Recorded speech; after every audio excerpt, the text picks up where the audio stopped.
مالک کو بادشاہ کے زمانے میں مارا گیا تھا، اور ان کا شیعہ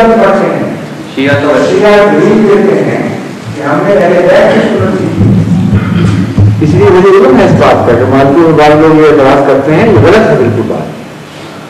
پھر شیعوں نے امام مالک کی پیروی کیوں کی؟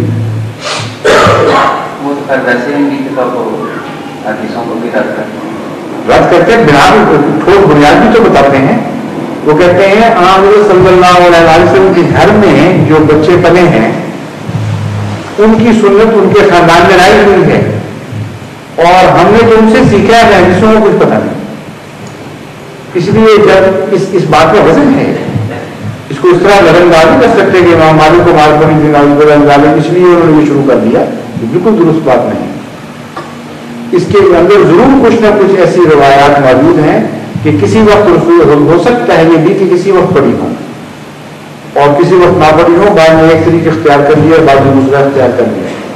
مگر چونکہ ایک معزز طبقہ بزرگوں کا ایسا ہے جس کو ہمارے نزدیک تخصص حاصل ہے، ان کی طرف منسوب ہونے والے ان سے روایات سیکھنے والے کام کر رہے ہیں، اس لیے اس کو اتنا مول دلانا، فتویٰ سخت دے دینا کہ تمہیں نمازی ہو رہی ہے بالکل ناجائز ہے، یہ درست نہیں.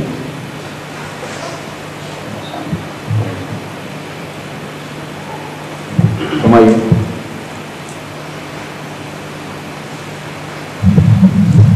رفیق احمد صاحب نائجیریا سے.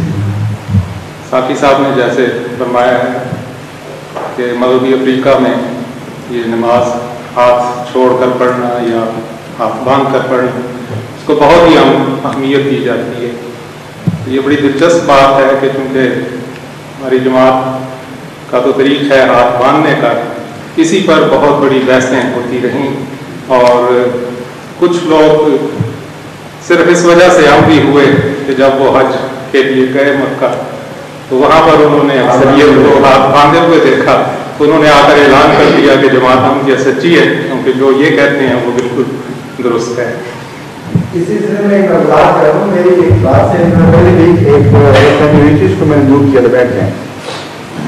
میرے اس کہنے کا یہ مطلب ہرگز نہیں ہے کہ افریقہ میں جو احمدی ہوتے ہیں آپ ان کو کہیں بے شک چھوڑ کے پڑھو، اور چھوڑ کے پڑھنے کو آپ رواج دے دیں. اس صورت میں جماعت کے اندر دوگلا پن پیدا ہو جائے گا اور یکجہتی ختم ہو جائے گی، جس کو ان چیزوں سے زیادہ اہمیت حاصل ہے. اس لیے میں یہ کہتا ہوں کہ ان پر اعتراض اس طرح میں تشدد نہ کریں کہ گویا ان کی نماز نہیں ہو رہی، ان کی نماز میں نقائص پیدا ہو گئے ہیں.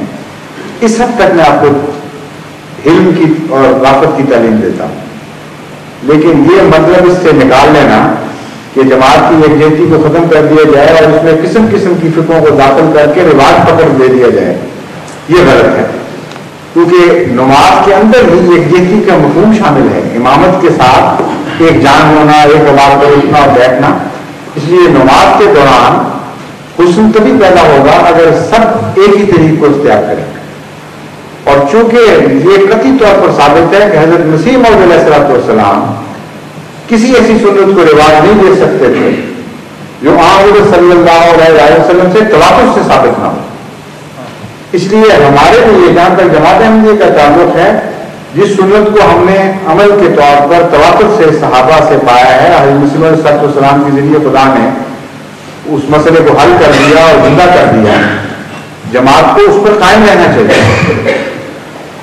اس لیے جو افریقہ کے لوگ میری بات سن رہے ہیں یہ تاثر نہ لے کے جائیں، میں دوسروں پر نرمی کے لیے آپ کو تعلیم دیتا ہوں اور مسئلے کے لحاظ سے نواجب سختی سے منع کرتا ہوں.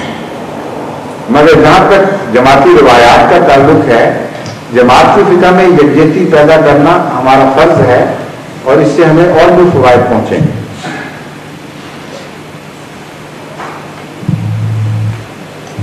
سمائیے.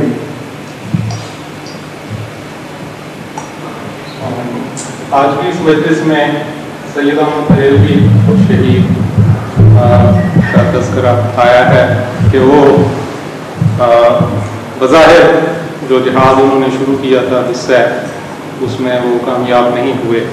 تو یہ ایک عجیب بات ہے کہ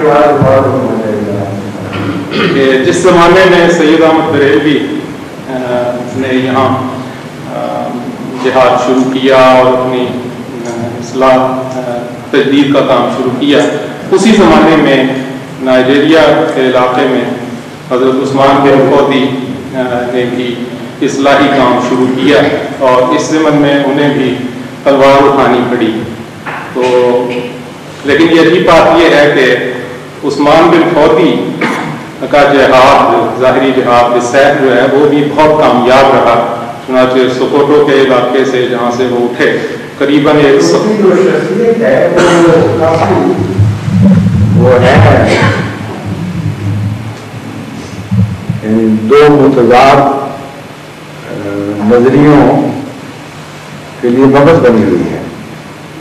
افریقن جو میرے پاس آتے ہیں ان سے اس بارے میں گفتگو ہوتی ہے، تو اگرچہ نائجیرین مسلمان ان کو غیر معمولی اہمیت بھی دیتے ہیں، اور